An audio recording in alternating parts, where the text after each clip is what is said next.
The group Neighbors Against the Gas Plants held a rally on July 24th at Wissahickon and Roberts Avenues to voice their concerns and disapproval of a natural gas plant that SEPTA has plans to operate in the Nicetown section of the city.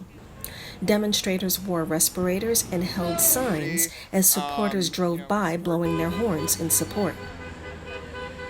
The construction of the 10,000 kilowatt gas burning power plant, which is located at Roberts Avenue, has been completed but waiting for approval to operate from licenses and inspection. The petitioners are against the operation of the gas plant because they say the plant will emit harmful toxic gases that will affect the health of residents in an area that is already burdened with breathing conditions and pollution. My opinion about this gas plant, that several people around my neighborhood already died of cancer. And a lot of people have asthma, well as myself. Okay, so I think if this comes to the neighborhood, I'm going to get even sicker. The air quality in this neighborhood and the asthma rates in this neighborhood are already worse than most of the rest of Philadelphia. But that doesn't mean that you should just continue to dump on us. And that doesn't mean that you should, with sketchy at best public notice and transparency, put in something that is going to be here for 20 years. They're talking about a 20-year contract. According to a 2012 report by the Philadelphia Health Management Corporation, 31% of the children living in the 19140 zip code have been diagnosed with asthma. Philadelphia Air Management Services, who issued the permit for SEPTA to build the gas plant, says that the gas plant will not pose a substantial risk to the health or environment and will have a small environmental impact. Neighbors Against the Gas Plant leader, Lynn Robinson, disagrees. No, I don't. It's depending on which of their documents you want to read, it's anywhere between 73 and 82 tons of toxic gas and particulates every year that's going to go into the air. So that's not benign. There's also greenhouse gases that are contributing to global warming. Robinson also says that there are concerns about SEPTA's air studies. Neighbors Against the Gas Plant and the Center for Returning Citizens have filed an appeal in attempts to stop the plant from operating. But I don't agree with them, and I don't trust the air studies that were done. This was part of our appeal. I also don't trust them because they applied for a minor permit and they've got a plan to expand.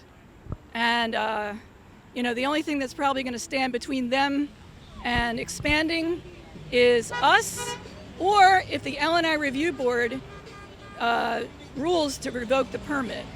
Protesters also voiced their concern over feelings that SEPTA has not been above board with the community, citing that the plant was built with little information given to the public about its construction.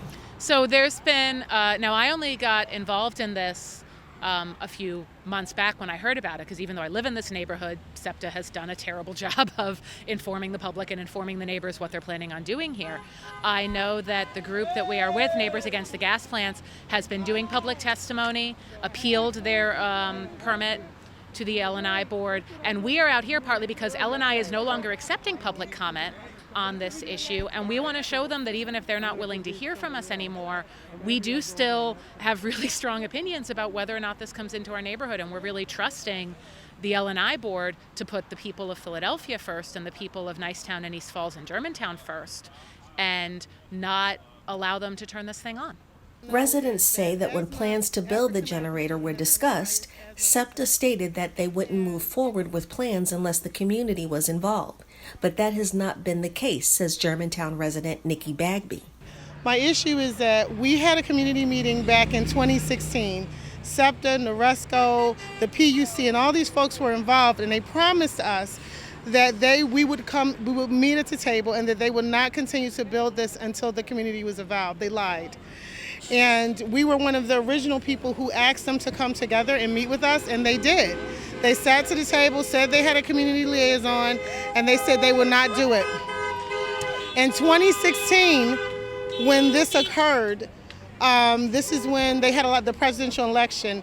During that election in November is when they made that decision. They kind of snuck in during the time the election was going on to kind of deviate the fact that they were going to move on. Nicetown is a low-income African-American neighborhood, and many feel SEPTA's choice to put the plant in the area is a form of environmental racism that would not be acceptable in other neighborhoods. One of the things as it relates to environmental racism is the mere fact that this neighborhood that SEPTA decided to target is, we could say it's diverse, but there's a large majority of African Americans with not a great income level that reside in this area.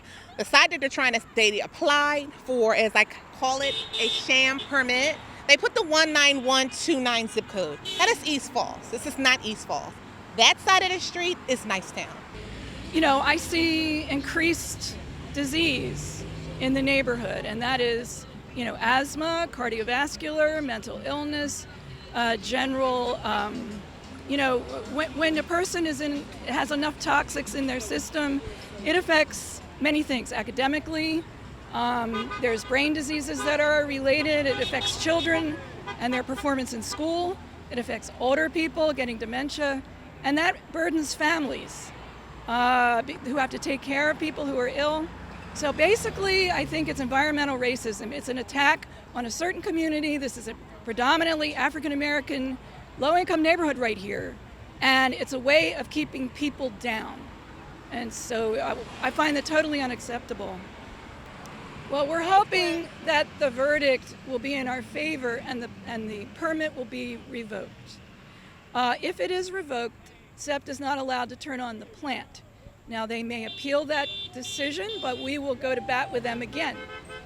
If we lose the appeal, we're going to look into legal options, but we're also going to organize in the community better than ever before. PhillyCAM Voices contacted SEPTA for a comment, but SEPTA has decided not to give a statement at this time.